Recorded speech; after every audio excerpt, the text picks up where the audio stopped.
नमस्कार। सतर रसायन के स्टूडियो में आपका स्वागत है। आज हम सतर रसायन के अंतर्गत द्रव स्नेही कोलाइट तथा द्रव विरोधी कोलाइट के बीच अंतर जानेंगे। इसके पूर्व के वीडियो में द्रव स्नेही कोलाइट क्या होते हैं, द्रव विरोधी कोलाइट क्या होते हैं, इन पर हम चर्चा कर चुके हैं। तो आइए आज हम द्रव स्नेही कोलाइट तथा द्रव विरोधी कोलाइट के बीच अंतर जानें। तो गुणों के आधार पर हम द्रव स्नेही कोलाइट और द्रव विरोधी कोलाइट के बीच अंतर जानेंगे। तो पहला गुण, बनाने की विधि। किस प्रकार से द्रव स्नेही कोलाइट और द्रव विरोधी कोलाइट बनाए जा सकते हैं। तो यहां पर लिखेंगे पहला, बनाने की विधि। किस प्रकार से द्रव स्नेही कोलाइट और द्रव विरोधी कोलाइट बनाए जाते हैं। तो द्रव स्नेही कोलाइट विलेय को विलायक में घोलने पर बन जाते हैं, अर्थात परिक्षिप्त प्रावस्था का पदार्थ एवं परिक्षेपण माध्यम जब आपस में संपर्क में आते हैं तो द्रव स्नेही कोलाइट आसानी से बन जाता है, क्योंकि इनके अणुओं के मध्य प्रबल आकर्षण होता है। अर्थात सिंपल इस प्रकार से कह सकते हैं कि विलेय को विलायक में घोलने पर द्रव स्नेही कोलाइट बन जाते हैं। तो यहां पर हम लिखेंगे विलेय अर्थात परिक्षिप्त प्रावस्था का पदार्थ विलेय को विलायक में घोलने पर बनते हैं। किस प्रकार से बनते हैं, विलेय को विलायक में घोलने पर द्रव स्नेही कोलाइट बन जाते हैं, आसानी से बन जाते हैं, क्योंकि पुनः हम जाने परिक्षिप्त प्रावस्था का पदार्थ एवं परिक्षेपण माध्यम के मध्य प्रबल आकर्षण होने पर ये विलेय को विलायक में घोलने पर आसानी से बन सकते हैं या बन जाते हैं। परंतु द्रव विरोधी कोलाइट आसानी से नहीं बनते हैं। इसमें परिक्षिप्त प्रावस्था का पदार्थ एवं परिक्षेपण माध्यम के मध्य दुर्बल आकर्षण होता है, और दुर्बल आकर्षण होने की वजह से यह आसानी से नहीं बनते। इनके लिए विशेष विधियों की आवश्यकता पड़ती है, जैसे ब्लीडिंग आर्क विधि इत्यादि। हम इसके बारे में नेक्स्ट वीडियो में जानेंगे। तो बनाने की विधि, द्रव विरोधी कोलाइट किस प्रकार से बनाए जाते हैं, तो हम यहाँ पर लिखेंगे इसके लिए विशेष विधियों की आवश्यकता होती है। तो इनके लिए विशेष विधियों की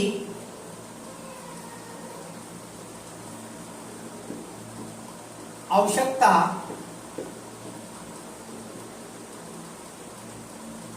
इनके लिए विशेष विधियों की आवश्यकता होती है। तो इनके लिए अर्थात इनके बनाने के लिए विशेष विधियों की आवश्यकता होती है।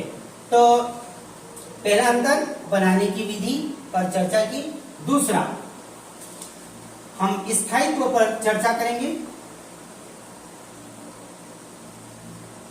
स्थायित्व, तो द्रव स्नेही कोलाइट में विलेय और विलायक के अणुओं के मध्य प्रबल आकर्षण होता है, तो ये स्थायी होते हैं। इनको स्थायी करने के लिए कोई स्थायी कारक मिलाने की आवश्यकता नहीं होती है। परंतु यदि हम द्रव विरोधी कोलाइट पर चर्चा करें तो द्रव विरोधी कोलाइट में अणुओं के मध्य दुर्बल आकर्षण होने की वजह से इनमें स्थायी कारक पदार्थ मिलाने की आवश्यकता होती है। तो यहां पर लिख सकते हैं ये स्थायी होते हैं। इनको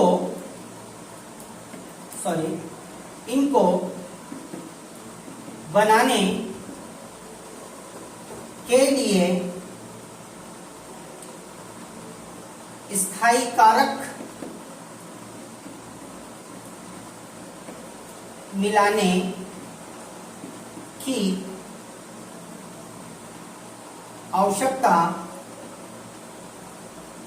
नहीं होती है। तो इनको बनाने के लिए कोई स्थायी कारक मिलाने की आवश्यकता नहीं होती है, ये स्थायी होते हैं, ये स्थायी होते हैं। इनको बनाने के लिए कोई स्थायी कारक मिलाने की आवश्यकता नहीं होती है। यहां पर देखें तो द्रव विरोधी कोलाइट अस्थायी होते हैं, तो यहां पर लिख सकते हैं ये अस्थायी होते हैं, ये अस्थायी होते हैं। हमारा मुख्य बिंदु ये स्थायी होते हैं, ये अस्थायी होते हैं। इन्हें स्थायी बनाने के लिए स्थायी कारक मिलाने की आवश्यकता होती है। तो यहां पर लिख सकते हैं इनके लिए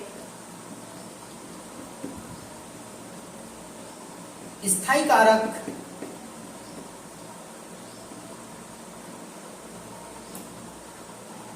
की आवश्यकता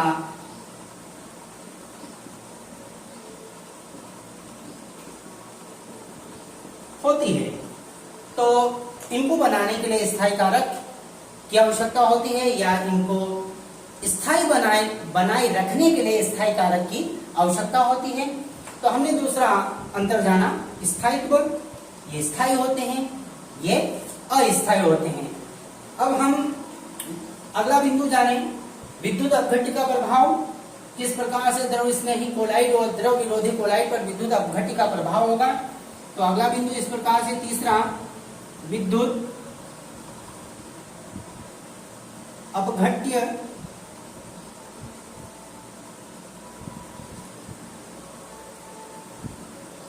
का प्रभाव, विद्युत अपघट्य का प्रभाव, विद्युत अपघट्य का प्रभाव द्रव स्नेही कोलाइड और द्रव विरोधी कोलाइड पर किस प्रकार से होगा। तो चूंकि द्रव स्नेही कोलाइड में अणुओं में अधिक आकर्षण होता है, तो इसमें अधिक से अधिक विद्युत अपघट्य मिलाने की आवश्यकता पड़ेगी, जबकि द्रव विरोधी कोलाइड में कम से कम विद्युत अपघट्य मिलाने की आवश्यकता होगी, क्योंकि यहाँ पर अणुओं में दुर्बल आकर्षण है और यहाँ पर अणुओं में प्रबल आकर्षण है। अतः यहाँ पर अर्थात अवक्षेपण के लिए, स्कंदन के लिए अधिक से अधिक विद्युत अपघट्य की आवश्यकता होगी। द्रव स्नेही कोलाइड में अणुओं के मध्य अर्थात विलय और विलायक के अणुओं के मध्य प्रबल आकर्षण होने की वजह से इनके स्कंदन करने के लिए या अवक्षेपण करने के लिए अधिक से अधिक विद्युत अपघट्य की आवश्यकता होगी। और यहाँ पर न्यूनतम, क्योंकि अणुओं में दुर्बल आकर्षण है, तो न्यूनतम विद्युत अपघट्य की आवश्यकता होगी। तो हम संक्षिप्त में लिख सकते हैं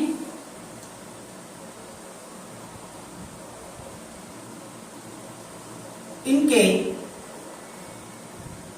स्पंदन के लिए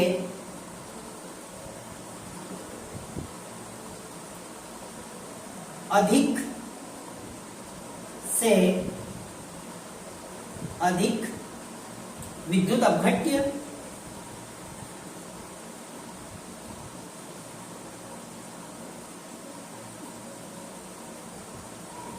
की आवश्यकता होती है। इस प्रकार से तो इनके स्कंदन के लिए अधिक से अधिक विद्युत अपघट्य की आवश्यकता होती है, क्योंकि अणुओं के मध्य आकर्षण अधिक होता है। तो यहां पर हम लिख सकते हैं इनके स्कंदन के लिए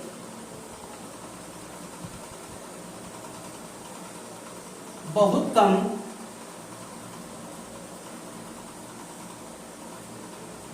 विद्युत अपघट्य की आवश्यकता होती है। ये इस प्रकार से, तो इनके स्कंदन के लिए बहुत कम विद्युत अपघट्य की आवश्यकता होती है, क्योंकि अणुओं के मध्य दुर्बल आकर्षण होता है। हम अगले बिंदु पर चर्चा करें प्रकृति, किस प्रकार से इनकी प्रकृति होती है। तो द्रव स्नेही कोलाइड उत्क्रमणीय प्रकृति के होते हैं। यदि इनका अवक्षेपण भी हो जाता है तो पुनः कोलाइडी विलयन में परिवर्तित हो जाते हैं, जबकि ये अनुत्क्रमणीय प्रकृति के होते हैं। तो हम संक्षिप्त में लिखेंगे, यह उत्क्रमणीय प्रकृति के होते हैं। ये उत्क्रमणीय प्रकृति के होते हैं।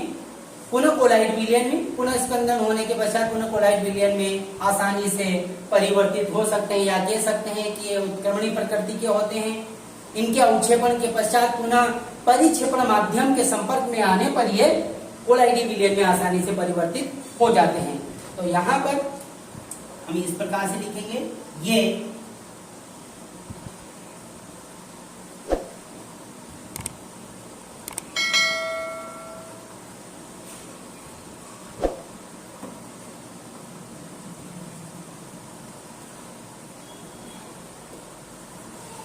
अनुत्क्रमणीय प्रकृति के होते हैं। ये उत्क्रमणीय प्रकृति के होते हैं, या अनुत्क्रमणीय प्रकृति के होते हैं। एक बार द्रव विरोधी कोलाइडों का अवक्षेपण हो गया तो पुनः कोलाइडी विलयन बनाना कठिन हो जाता है। इनके लिए विशेष विधियों की आवश्यकता पड़ती है, जैसे हमने पूर्व में जाना ब्रीडिंग आर्क विधि। इसके बारे में नेक्स्ट वीडियो में हम जानेंगे। अगला बिंदु हमारा इस प्रकार से हमने प्रकृति पर चर्चा की। अगला बिंदु दृश्यता पर चर्चा कर लेते हैं। दृश्यता, तो द्रव स्नेही कोलाइड के कण अति सूक्ष्म होते हैं, अतः यदि हम माइक्रोस्कोप की सहायता से द्रव स्नेही कोलाइड के कणों को देखें तो बहुत कम दिखाई देते हैं, जबकि द्रव विरोधी कोलाइड के कण बड़े आकार के होते हैं और बड़े आकार के होने की वजह से अति सूक्ष्मदर्शी में आसानी से दिखाई देते हैं। तो यहाँ पर हम दृश्यता पर चर्चा करें तो ये सूक्ष्मदर्शी में कठिनाई से दिखाई देते हैं और ये आसानी से दिखाई देते हैं। इस प्रकार से तो यहाँ पर लिख सकते हैं, यह सूक्ष्मदर्शी में कठिनाई से दिखाई देते हैं। सूक्ष्मदर्शी में कठिनाई से दिखाई देते हैं, जबकि ये आसानी से दिखाई देते हैं। तो यहाँ पर लिख सकते हैं ये, या हम ये लिख सकते हैं इनके कण यहाँ पर इस प्रकार से, इनके कण अर्थात द्रव स्नेही कोलाइड के कण सूक्ष्मदर्शी में कठिनाई से दिखाई देते हैं, क्योंकि इनके कण छोटे आकार के होते हैं और इनके कण बड़े आकार के होते हैं, तो ये आसानी से दिखाई देते हैं। तो यहाँ पर लिख सकते हैं